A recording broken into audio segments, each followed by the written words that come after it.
Hola, soy la Basmati de nuevo con vosotros. Hoy os voy a hablar del MoMA.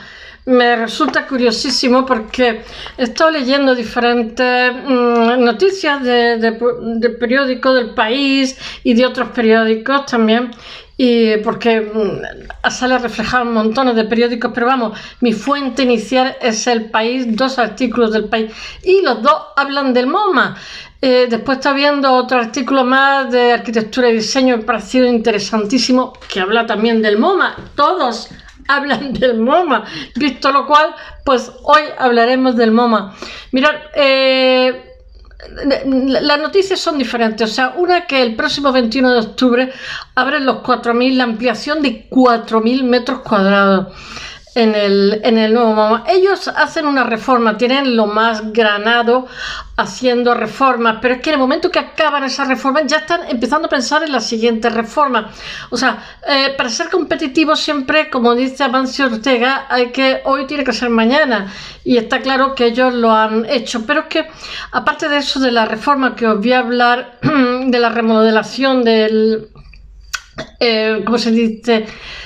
Yo pensaba que era un museo público, es un museo privado sin ánimo de lucro. Me he quedado sorprendidísima, que tiene como varios fundadores. Uno de ellos está en el lugar, es un antiguo palacio de los, ¿cómo se llama?, de los Rothschild. Son uno de ellos, no, Rothschild no, me estoy equivocando, perdón.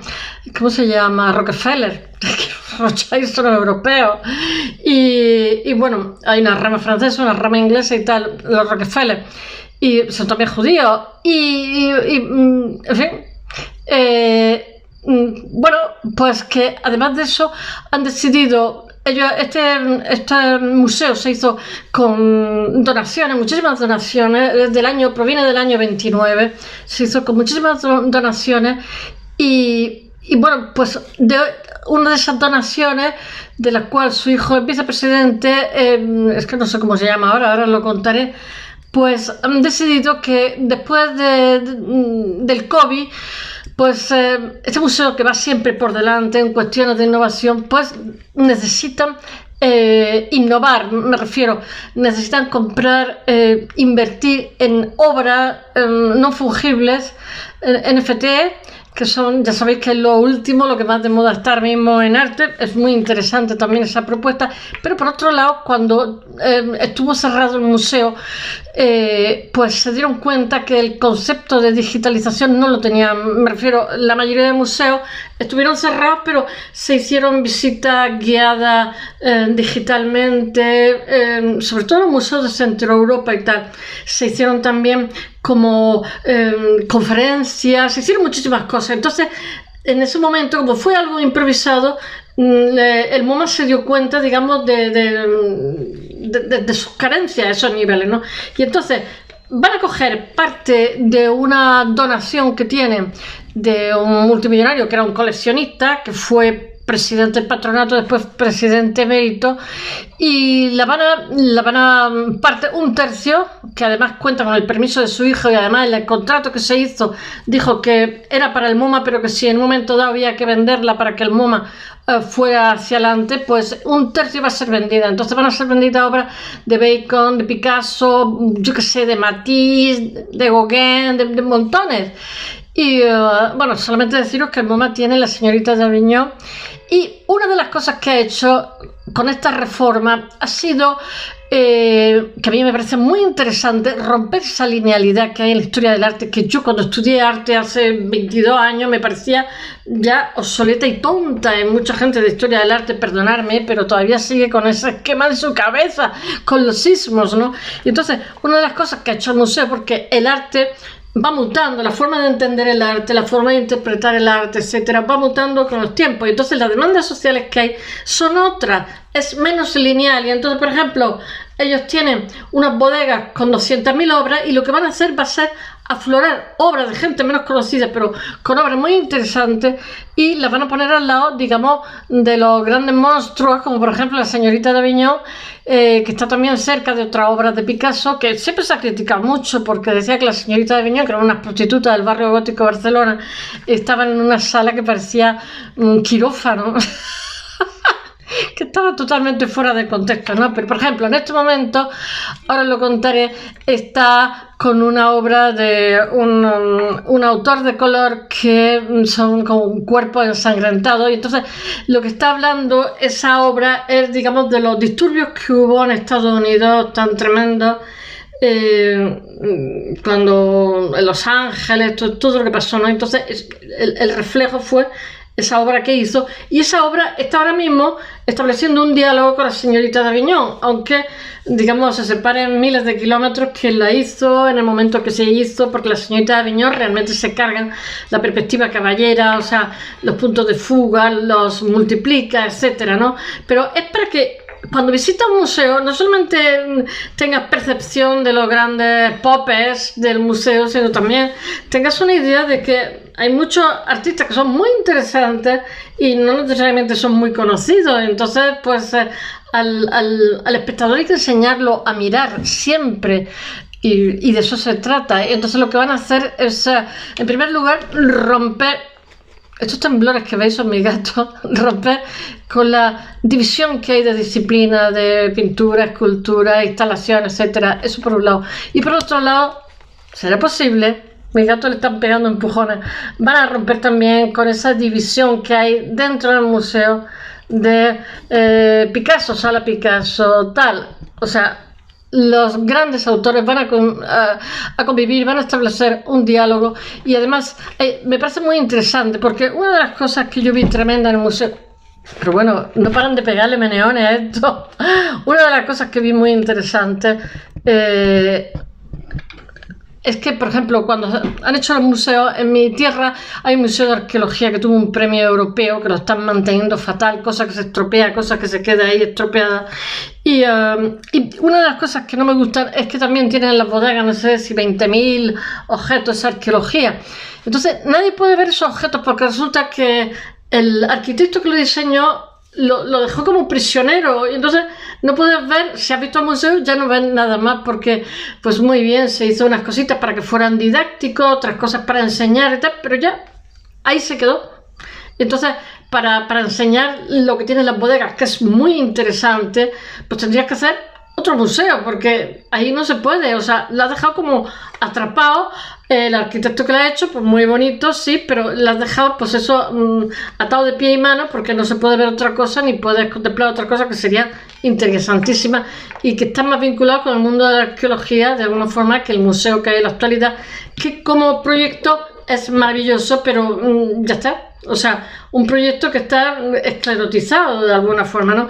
Y esto justamente lo que están luchando es contra eso, contra esa linealidad de los soportes y la división entre... Pero es una chorrada, o sea, cuando dicen esta interdisciplinaridad, este artista es todos los artistas son interdisciplinares, todos hacemos fotografía, dibujo, escribimos, hacemos montones de cosas.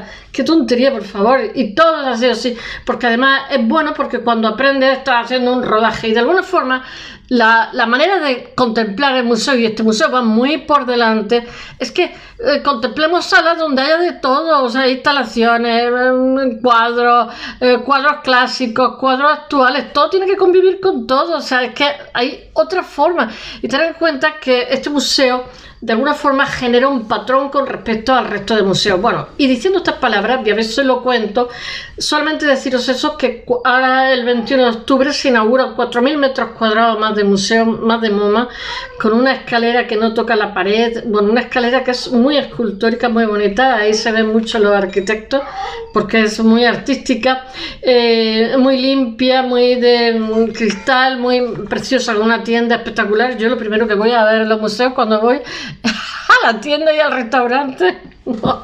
No debería decir estas cosas, porque seguro que pierdo suscriptores. Siempre que doy una opinión me quedo sin suscriptores. En fin, que no pueda oír estas cosas, yo no sé. Me acuerdo que la última vez que fui al Reina Sofía no vi ni la exposición. Me dediqué a comprar catálogos, como se llama de casa, catálogos razonados que estaban de oferta, y después me fui a comer. Y cuando me preguntaban ¿qué has visto en el Reina Sofía? Estaba Calvert y no sé qué, que me sé su hora de memoria. Y yo, Calvert, muy interesante. Y yo digo, madre mía, lo primero que hago es ver las tiendas. Vivo en una ciudad pequeña, entonces cuando voy a una tienda de un museo grande me quedo con los ojos a cruces. En fin, los museos entre ellos se mandan los catálogos razonados, porque después en sus bibliotecas, donde van estudiantes y van gente que está haciendo tesis doctorales y tal, utilizan esos catálogos razonados de todo el mundo, y casi siempre suele ser bilingües, con lo cual los entendemos, y un inglés bastante aceptable, ¿no? Eso lo he visto yo en el IBAN. O sea, me pasaba la vida viendo catálogos razonados de medio mundo, de montones de exposiciones, y era, ¡puf!, qué gustazo.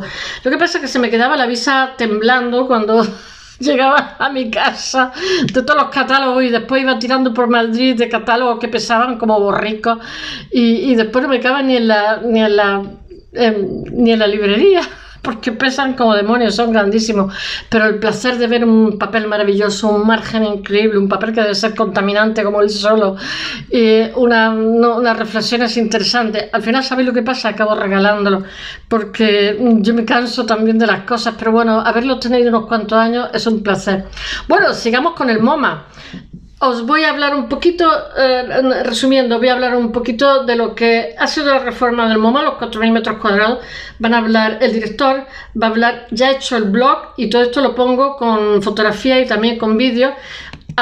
Habla, digamos, los arquitectos que han hecho el proyecto, que son neoyorquinos, y habla también el director del museo, y entonces os voy a contar las opiniones de ella. Y después voy a pasar a contaros la subasta que se va a hacer, que calculan entre 70 y 100 millones de dólares, porque lo van a hacer en Londres, ahora en otoño, en Sotheby's, y calculan que vale entre 70 y 100. No saben lo que van a conseguir. Son desde luego pesos pesados todo lo que van a conseguir, pero lo que van a hacer, digamos, de esa donación, de esa colección, las mayores colecciones privadas del mundo están en Estados Unidos. De esa colección lo que van a intentar es conseguir dinero para digitalizar el museo y comprar obras no fungibles, que es ahora mismo necesita, digamos, estar en el siglo XXI, este museo también, por esos dos motivos, por la digitalización y el tipo de obra que se está haciendo, que es un soporte magnético. Bueno, diciendo estas palabras, bien se empiezo porque estoy de cháchara. Bueno, el MoMA neoyorquino tiene una ampliación de 4.000 metros cuadrados, su espacio lo amplía al 30%, y es el día 21 cuando se inaugura. Quien esté por Nueva York que nos lo cuente, porque todo está por ahí, nada está donde vivimos. Lo que va a conseguir es dar una digamos, mayor posibilidad de meter obras en su interior, obras muchísimo más diversas y más global, y están intentando romper, como he dicho antes, con la linealidad de los istmos. Entonces, de tal manera que las 5 prostitutas del barrio gótico van a convivir con obras como una docena de individuos de color blancos salpicados de sangre en pleno alboroto de los disturbios raciales que marcaron los Estados Unidos en los 60. Claro, en los 60 es que estaban luchando por los derechos civiles, ¿no? I have a dream. Y bueno, yo pensaba que eran los disturbios, claro, y entonces por lo visto el autor iba mucho a esta sala donde estaba la señorita d'Avignon, la Mademoiselle d'Avignon. Bueno, realmente a estos cuadros les separa más de 50 años y una distancia entre lo que es Europa y Estados Unidos. Pero quizás se ven reflejados en los rostros que están descolocados y su disposición, y les recuerdo un poquito a los rostros también descolocados, su pequeña... Un cuadro que estuvo allí en el MoMA durante muchos años, que Picasso lo entregó y dijo que cuando España tuviera democracia, que fuera para España, y así lo hicieron, fueron muy cumplidores. Fue el Guernica, con quienes compartieron sala antes de que se mudara al Reina Sofía de Madrid, que le puso un cristal grande blindado y cuyo transporte no os podéis imaginar los ingenieros que transporte hicieron, con aire acondicionado, con amortiguadores. O sea, cuando son cuadros de estos maravillosos, diseñan el packaging, el empaquetamiento, es una cosa sofisticadísima para que no sufra las pinturas ni cambios de temperatura. Llevan aire acondicionado dentro de lo que es la caja de madera, y a su vez va revestido también, tiene como amortiguadores, para tener en cuenta que era de Nueva York a Madrid. Bueno, sucede que Faith Ringgold, artista afroamericana, artista de Harlem, pintó el cuadro Die, muerte, 1967, después de múltiples visitas al museo del MoMA y de contemplar las dos obras maestras de Picasso, que eran el Guernica y, entonces han decidido poner esa obra allí permanentemente, de ver el Guernica y la señorita de Avignon. ¿Qué puedo deciros? La señorita Avignon, que ya sabéis que es el lienzo que hizo en 1907 Picasso y con el cual se carga la herencia de 500 años del Renacimiento, de la perspectiva caballera, etc. Y comienza también lo que son las vanguardias del siglo XX. Bueno, el nuevo museo, en realidad habían empezado antes con los rusos, pero bueno, como hacemos la historia como nos da la gana. Bueno, el nuevo museo gana un 30% de espacio, 4.000 metros cuadrados. Eso, además de mitigar las aglomeraciones, permite exhibir, es una preciosidad como han dejado el museo. Obras de 1.500 se pasa a 2.400. Mirad, este museo tiene anualmente 4 millones, tiene un 40% menos de la actualidad, desde el tema del COVID. Tiene 4 millones de visitantes, de los cuales la mitad son extranjeros. Bueno, aún así las galerías rotarán periódicamente sin condenar nunca las obras maestras para dar salida a las nuevas adquisiciones que diversifican y globalizan unos apabullantes fondos que superan ya las 20.000 plazas. Dice el director del MoMA, que se llama Glenn Lowry. He puesto el vídeo en el blog. Dice, este director está desde mediados de los 90. Dice, esto es un producto de haber repensado el museo. Es muy astuto lo que ha hecho a lo largo de las décadas y esto sienta cátedra, por decirlo. Ahora lo imitarán otros museos. Ya desde que Alfred Barr, director entre el 29 y el 43, lo imaginó en los años 30, pensó en un laboratorio que debía, esto lo dice el director actual, que debía evolucionar con la propia historia del arte. Pero el museo no solo evoluciona, sino que se cuestiona a sí mismo constantemente. Nos preguntamos siempre qué hacemos y cómo lo hacemos.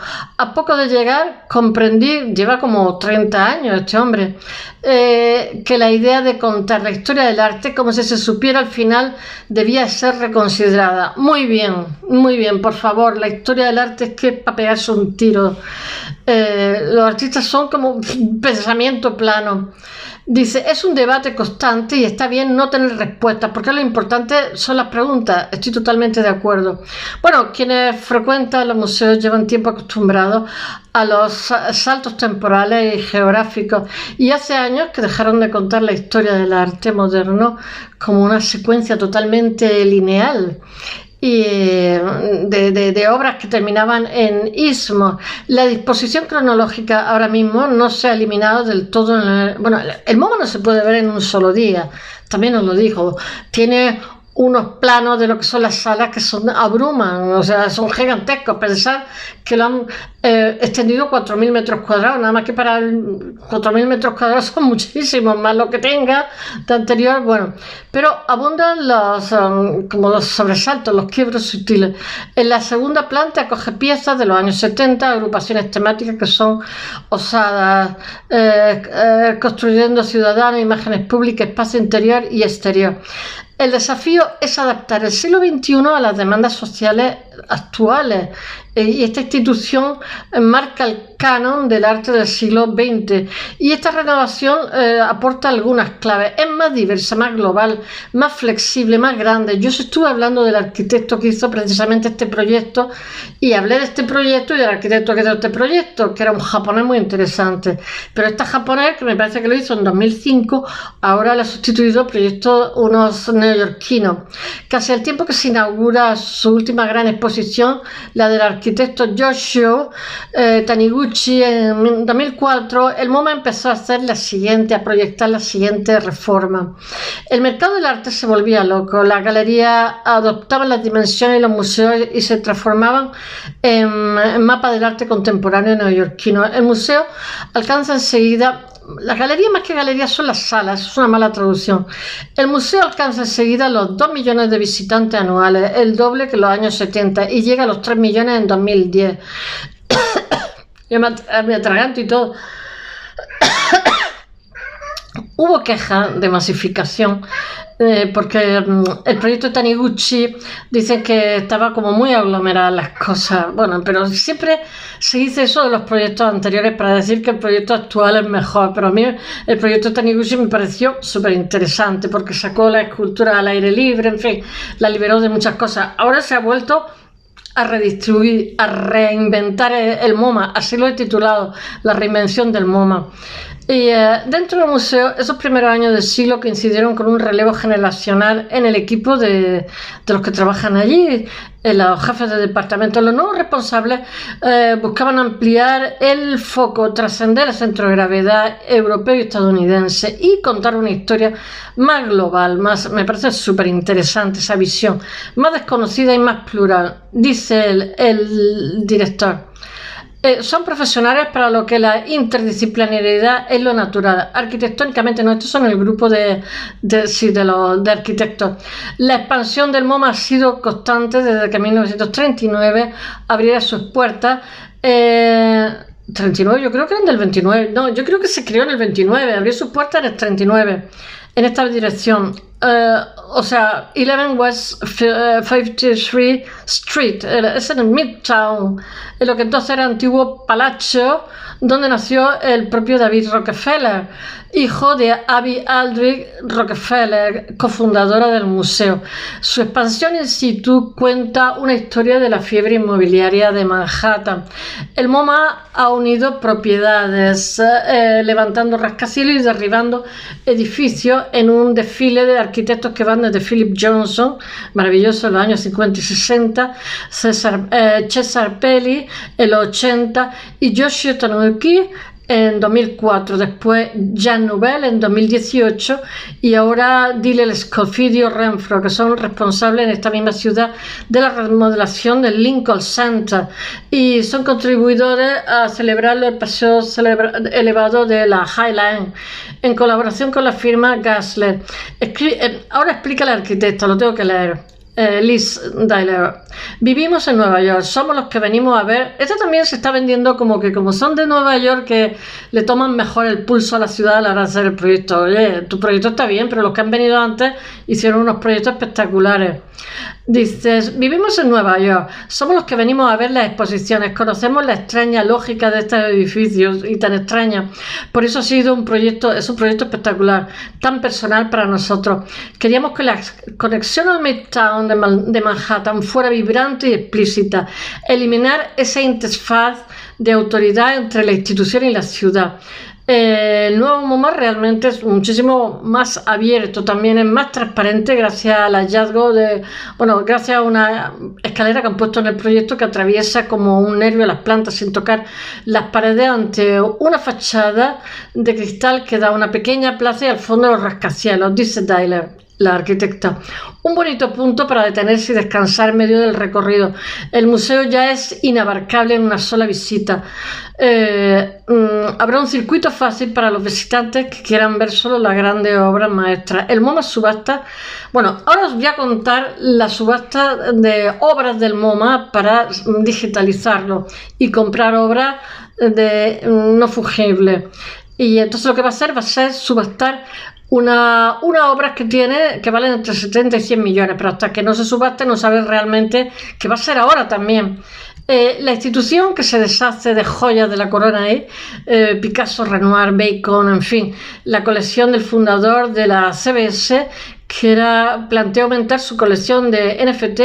Hay una actualización disponible en el MoMA. El Museo de Arte Moderno de Nueva York sacará ahora en otoño, en esta fecha, a subasta 29 obras en su colección y el dinero recaudado entre 70 y 100 millones de dólares, calculan los intermediarios, o sea, Sotheby's de Londres, se destinará a la transición digital del Centro de Arte. El conjunto que abandona la colección estadounidense se trata de una tercera parte del legado de un señor coleccionista recibido a la muerte del fundador de la CBS, William Paley, que deja al museo 81 piezas de gran valor. pintura, esculturas que incluyen nombres como Picasso, Francis Bacon, etc. Todo esto, mucho más.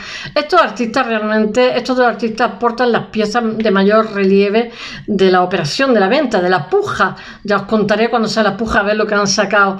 Una venta en Sotheby's, en Londres, prevista para el 14 de octubre. Del artista malagueño saldrá al mercado una de sus guitarras, de estas del cubismo, de 1919, a partir de 20 millones. Del torturado pintor británico Bacon, un tríptico pequeño formato de 1953 titulado Three Studies for Portrait of Henrietta Moraes. 35 millones sale de entrada. ¡Wow! La mayor parte del dinero se destinará a ahondar en la digitalización del museo, según ha adelantado el Wall Street Journal, tras confirmarlo con fuentes de la Fundación de Paley y con el director del centro, Glenn Lowry. El rotativo financiero neoyorquino dice que hay planes para lanzar un canal propio de streaming y de mejorar la colección, por supuesto, de arte digital, que no tienen nada. Posiblemente NFT. El MoMA ahora mismo es la clase de institución que marca desde su fundación en 1929. ¿No veis cómo era 1929? Pero me estaban volviendo loca. Lo que pasa es que se abrió en el 39, pues claro, en el 29 les coincidió con toda la depresión. Bueno, el MoMA realmente lo que hace es que hace un camino en el cual el resto acaban siguiendo, así que el gesto trasciende a la mera operación, algo más que la mera operación económica. La historia de Paley, este señor que dejó su colección con el museo, es larga. Se unió al patronato en 1937 y fue un grandísimo coleccionista de arte contemporáneo que cuando no se le consideraba una obligación chic entre los ricos, llegó a ser presidente del MoMA y después presidente emérito hasta que se murió. Así, cuando murió dejó su legado y no fue precisamente una sorpresa tampoco que lo donara sin, digamos, condiciones. Me parece estupendo. Pero el museo estaba autorizado a conservar las obras, pero también, llegado el momento, el caso, a venderlas. Y la Fundación Paley, en la que está involucrado su hijo Bill como vicepresidente, ha participado en la operación, también la selección de obras, que es un tercio de obras que saldrán del museo. Además de Picasso y del Bacon, en el lote de pintura hay un Renoir, un Derain de época fauvista y un lienzo de Henri Rousseau, así como esculturas de Rodin y Maillot. Claro, es que el museo ahora mismo sale de una renovación de 4.000 metros cuadrados y estarán caninos, y entonces ha utilizado estos fondos, digamos, para ser más competitivos en otros temas, para digitalizar el museo. En los planes del museo, para el dinero obtenido en la venta, están también sumarse a la incierta revolución de los NFT, no fungibles, no sé cómo se llama, la T, no sé lo que significa, que realmente es obra de arte digital.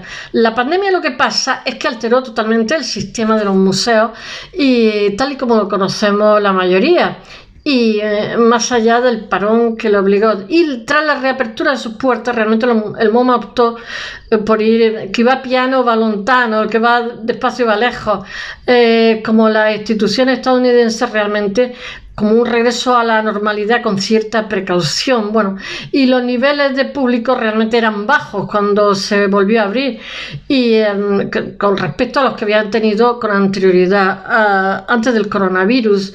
Y bueno, las visitas han caído un 40% en la institución neoyorquina, así todos son 4 millones, que siguen siendo muchos. El COVID puso a los centros ante el espejo de la digitalización. Todos se lanzaron a ofrecer exposiciones online, charlas por Zoom, podcasts, recorridos guiados con comisarios, etcétera, por streaming. Esto les permitió también darse cuenta de que no todo vale, hombre, y tanto, en el mundo virtual. Hubo museos, yo estuve viendo, por ejemplo, en Ámsterdam, y eran de lo más, que es lo mismo que decir que todo cuesta. Bueno, de aquí que el MoMA se disponga a cambiar las joyas de la corona del viejo arte tangible, pero la urgencia de actualizar su imagen digital. Espero que os haya gustado. Mañana os hablaré de un artista. Hasta mañana.